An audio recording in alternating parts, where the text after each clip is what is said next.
सुप्रभात। स्वागत है आपका आज के हिंदी के क्लास में। बच्चों, आज हम सभी क्लास 6 के पाठ 9 भक्ति के पद का अध्ययन करेंगे, जिसमें कृष्ण के बाल लीला का कुछ झलक आप देख सकेंगे। पाठ 9 में भक्ति के पद यानी सूरदास द्वारा रचित भक्ति के पद के बारे में बताया गया है, जिसमें श्री कृष्ण के बाल लीला का कुछ झलक मिलेगा। तो आइए इस पाठ का अध्ययन करते हैं।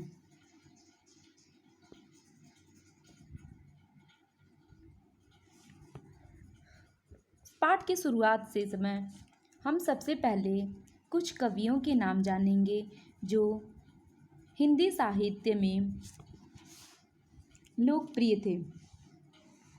हिंदी साहित्य में अनेक ऐसे भक्त कवि हुए जिन्होंने अनेक रूपों में के माध्यम से सबको मुग्ध कर लिया, जैसे सूरदास, तुलसीदास, रसखान और मीरा। उन्हीं भक्त कवियों में सूरदास का नाम सर्वोपरि है। सूरदास हिंदी साहित्य में कृष्ण भक्ति के महान कवि हैं। प्रस्तुत पदों के माध्यम से सूरदास जी ने कृष्ण की बाल लीला का सुंदर और मनोहारी चित्रण किया है। पालने में बालक कृष्ण के सोने जागने की क्रिया तथा जसोदा माँ के खिलौने की जिद करने का मनमोहक वर्णन सूरदास ने किया है।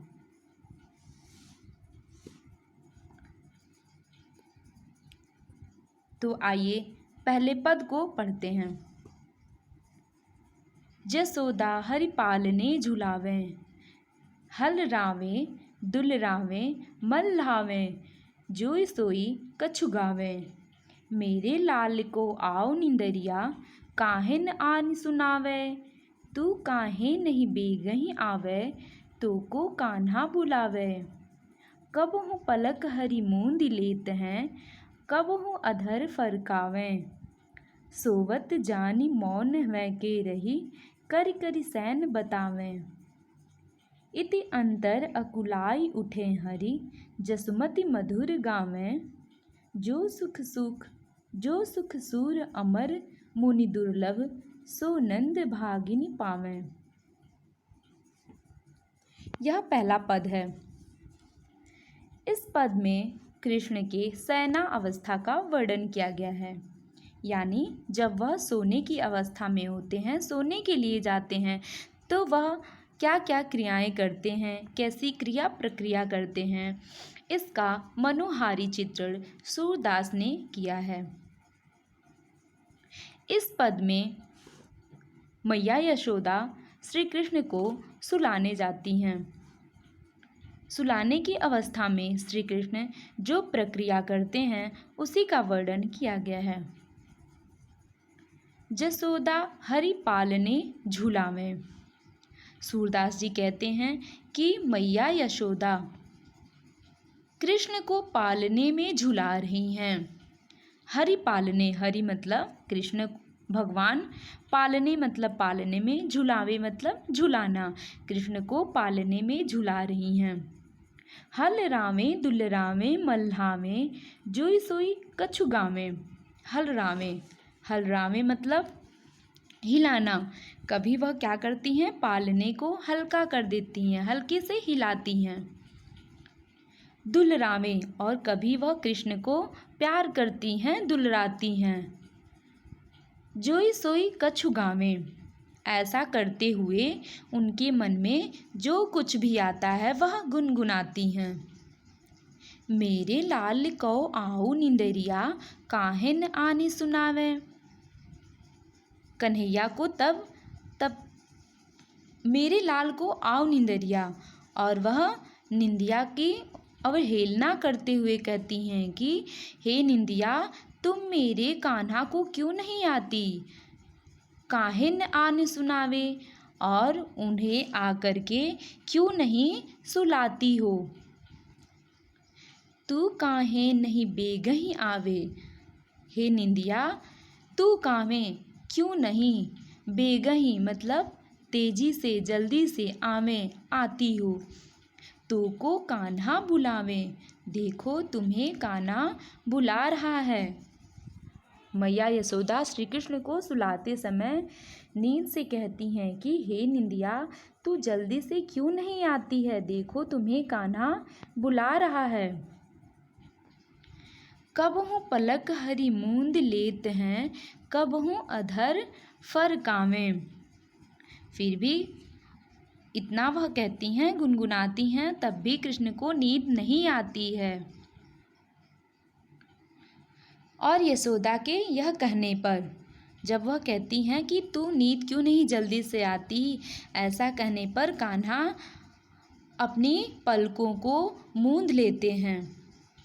कबहू पलक हरी मूंद लेते हैं, कभी कृष्ण क्या करते हैं, अपनी पलकों को मूंद लेते हैं। कबहू अधर फरकावें, कबहू मतलब कभी, अधर मतलब होठ, और अपने होठ को कभी फड़काते हैं। सोवत जानी मौन वै के रही करी करी सैन बतावें। तब यशोदा समझती हैं कि वह कान्हा अब सो गया है।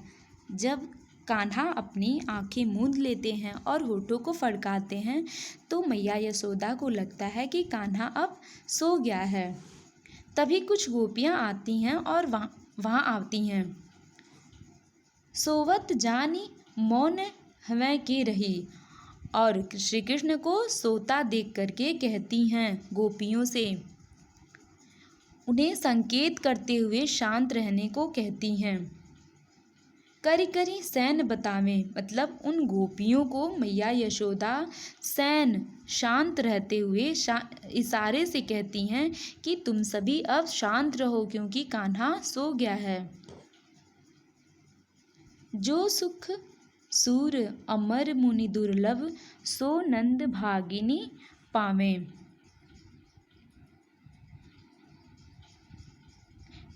इति अंतर अकुलाई उठे हरि जसुमति मधुर गावें। जो सुख सूर समर मुनि दुर्लभ सो नंद भागिनी पावें। इति अंतर इसी बीच में जब गोपियाँ आती हैं और मैया यशोदा उन गोपियों को इशारे से शांत रहने के लिए कहती हैं, इसी बीच अकुलाई उठे हरि कृष्ण कुनमुना करके उठते हैं, अकुला करके उठते हैं। जसुमत मधुर गावें पुनः उन्हें सुलाने के लिए मैया यशोदा लोरियां गाने लगती हैं। जो सुख सुर मुनि दुर्लभ,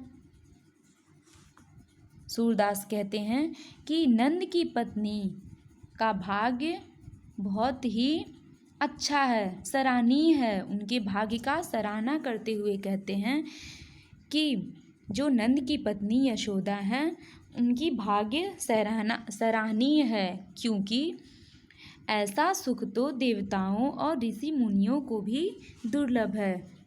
हरि मतलब भगवान को सुलाने का सुख तो देवताओं और ऋषि मुनियों को भी दुर्लभ है। अब दूसरे पद को देखेंगे।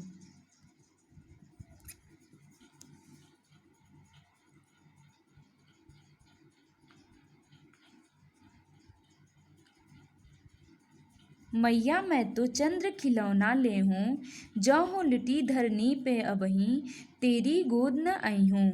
सुरभि कौ पै पान न करी हूँ, बेनी सिर न गुहाई हूँ। वह हौ पूत नंद बाबा को, तेरव सूत न कहे हूँ। आगे आऊ बात सुनी मेरी, बल देवही न जनै हूँ। हंस समुझावती कहती जसोमती, नई दुल्हिया दे हों। तेरी सौ मेरी सुनी मैया, अबहीं बियाहन जय हों। सूरदास मैं कुटिल बराती, गीत सुमंगल गे गई हूँ। प्रस्तुत पद में कृष्ण माता यशोदा से चंद्र खिलौना का जिद करते हैं, यानी चंद्रमा को खिलौना कहकर मांगने की जिद करते हैं। वे कहते हैं कि माता मुझे चंद्रमा ही खिलौना चाहिए। मैया मैं तो चंद्र खिलौना ली हूँ। हे मैया मुझे तो चंद्रमा ही खिलौना चाहिए। जय हो लोटी धरनी पे। अब कहते हैं कि अगर ऐसा नहीं होगा, मुझे चंद्र खिलौना नहीं मिलेगा तो जई हो मतलब जाऊंगा लोटी धरनी पे, धरती पर मैं लेट जाऊंगा। अब वहीं तेरी गोद न आई हूँ, अब मैं तेरी गोद में नहीं आऊँगा। सुरभि को पै पाए न करी हूँ, मतलब सुरभि मतलब गायों को। अब मैं गायों को भी दूहने नहीं जाऊंगा, गायों का मतलब दूध नहीं पीऊँगा। करी हूँ बेनी सिर न गुहे हूँ, और मैं अपनी बेनी मतलब चोटी को भी नहीं गुहाऊँगा। वह तो पूत नंद बाबा को, मैं नंद बाबा का ही पुत्र कहलाऊँगा। तैरो सूत न कहे हूँ, और मैं तुम्हारा पुत्र, सूत मतलब पुत्र, कहे हूँ कहलाऊँगा, मैं तुम्हारा पुत्र नहीं कहलाऊँगा। वह चंद्रमा का जब चंद्रमा खिलौने के रूप में जिद करते हैं तो कहते हैं कि अगर तुम मुझे माता चंद्रमा खिलौना नहीं दोगी तो मैं धरती पर लेट जाऊंगा, मैं तुम्हारी गोद में भी नहीं आऊँगा, और मैं गायों का दूध भी नहीं पीऊँगा, और अपनी चोटी भी नहीं गुहाऊँगा। वह तो पुत्र नंद बाबा को तेरे सुत ने कहे हो, और मैं केवल नंद बाबा का ही पुत्र कहलाऊँगा, तुम्हारा पुत्र नहीं कहलाऊँगा। आगे आओ बात सुनी मेरी, बल देवहि न जनै हो। आगे आओ, पुनः माता यशोदा कहती हैं कि पुत्र आगे आओ, बात सुनी मेरी और मेरी बात को सुनो। बल देवहि न जनै हो, मैं तुम्हें एक बात बता रही हूँ जो बलदेव को भी नहीं मैंने बताया है। बलदेवहि न जनै हो मतलब यह बात बलदेव भी नहीं, दाऊ भैया भी तुम्हारे नहीं जानते हैं। हंस समुझावती कहती जसोमती, हंसती हैं माता यशोदा, हंसती हैं और समझावती समझाते हुए कहती हैं। नई दुल्हैया दे हो, मैं तुम्हें नई दुल्हनिया दूंगी, मैं तुम्हारे लिए दुल्हन लाऊंगी। तेरी सौ मेरी सुनी मैया। जब ऐसा सुनते हैं कान्हा तो वह कहते हैं तेरी सौ मतलब तेरी शपथ है, मेरी सुनी मैया, मैया अब मेरी बात सुनो। अब ही बिहायन जय हो, अब ही मतलब इसी समय, बियाहन ब्याह के लिए जय हो जाऊंगा। फिर कहते हैं कि हे मैया अभी मैं ब्याह के लिए जाऊंगा। सूरदास व कुटिल बाराती, यह सब देख करके सूरदास कहते हैं कि वह कुटिल बाराती, मैं कुटिल बाराती बनूंगा। जब कृष्ण कहते हैं कि अब मैं अभी इसी समय ब्याह के लिए जाऊंगा तो सूरदास कहते हैं कि हे हरि हे भगवान, मैं कुटिल बाराती बनूंगा, गीत सुमंगल गए हों, और आपके ब्याह में मैं मंगल गीत गाऊंगा। तो बच्चों यह पाठ यहीं पर समाप्त होता है। ओके, धन्यवाद।